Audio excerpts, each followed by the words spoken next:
Learn with عبداللہ کے اس گہرے تجزیے میں خوش آمدید۔ آج کا موضوع پاکستان کا 2022 کا وہ مشہور سیاسی بحران ہے۔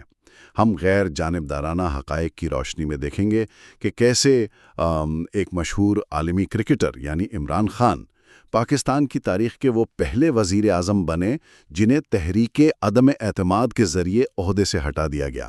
جی بالکل، اور اس تجزیے کا مقصد بھی دراصل یہی ہے کہ ہم ان محرکات کو سمجھیں جنہوں نے اس تاریخی سیاسی تبدیلی کو جنم دیا۔ صحیح، تو میں یہی سوچ رہا تھا کہ آغاز میں ہی یہ سوال اٹھایا جائے کہ بھئی آخر کرپشن کے خاتمے کا اتنا بڑا نعرہ لگانے والی حکومت اتنی جلدی لڑکھڑا کیوں گئی؟ مطلب وجہ کیا تھی؟ دیکھیں، اس کا جواب دراصل ان کی شروعات میں ہی چھپا ہے۔ اگر ہم 2018 کے انتخابات کے اعداد و شمار پر غور کریں نا، تو عمران خان کی پارٹی یعنی پی ٹی آئی نے روایتی پارٹیوں کی مبینہ بدعنوانی اور اقربا پروری کے خلاف مہم چلا کر 155 نشستیں جیتیں۔ 155 نشستیں، لیکن حکومت بنانے کے لیے تو نمبر زیادہ چاہیے ہوتے ہیں نا؟ بالکل، چونکہ یہ تعداد سادہ اکثریت جو کہ 172 ہے اس سے کم تھی، اس لیے انہیں چھوٹی پارٹیوں کے ساتھ مل کر 178 نشستوں کی ایک بہت ہی کمزور اتحادی حکومت بنانی پڑی۔ اچھا، تو یہ بات تھی۔ یہ تو بالکل ایسا ہے جیسے ایک شاندار عمارت آپ کرائے کے کمزور ستونوں پر کھڑی کر دیں۔ تو مجھے یہ بتائیں کہ عمران خان کی آکسفورڈ کی تعلیم اور دائیں بازو کی قوم پرستی، یہ جو دو متضاد نظریات تھے، انہوں نے اس کمزوری پر کیا اثر ڈالا؟ یہ ایک بہت اہم نقطہ ہے۔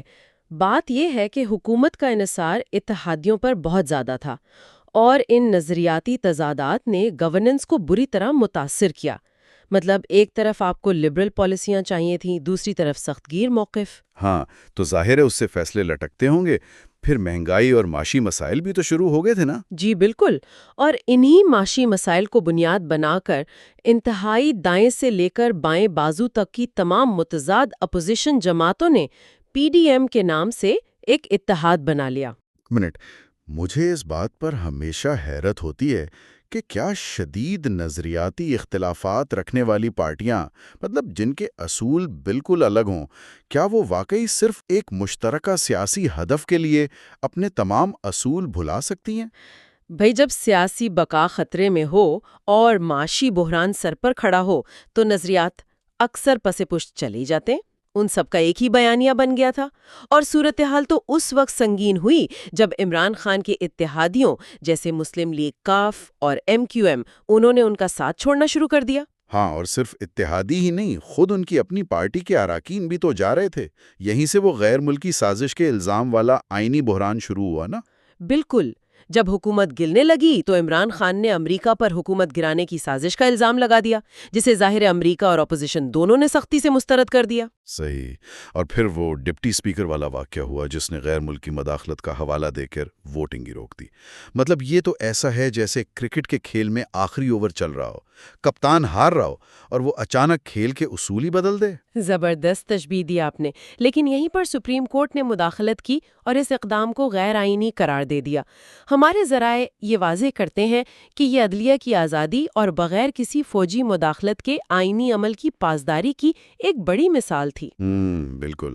تو خلاصہ یہ ہے کہ 9 اپریل کو اپوزیشن نے بالآخر 174 ووٹوں کے ساتھ عدم اعتماد کی تحریک کامیاب کی اور عمران خان کو آئینی طریقے سے ہٹا دیا گیا۔ جی، اور یہاں ہمارے ذرائع میں بھارت کے سابق وزیر اعظم اٹل بہاری واجپئی کی بڑی دلچسپ مثال دی گئی ہے، جو 1999 میں محض 1 ووٹ کی کمی سے تحریک عدم اعتماد ہار گئے تھے۔ ارے واہ، صرف 1 ووٹ؟ اور پھر کیا ہوا؟ انہوں نے کسی سازش کا الزام لگائے بغیر بہت ہی پروقار انداز میں استعفیٰ دے دیا تھا، کیونکہ ہار ماننے کا یہ عمل جمہوری اداروں کو پختہ کرتا ہے۔ بالکل صحیح کہا آپ نے۔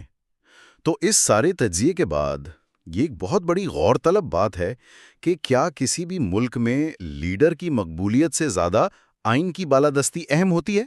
اور یہ بھی کہ کیا ایسے بحران دراصل طویل مدتی طور پر ہمارے جمہوری اداروں کو زیادہ مضبوط بناتے ہیں؟ یہ وہ سوالات ہیں جن پر ضرور غور کرنا چاہیے۔ آج کے اس گہرے تجزیے میں ہمارے ساتھ شامل ہونے کا بہت شکریہ۔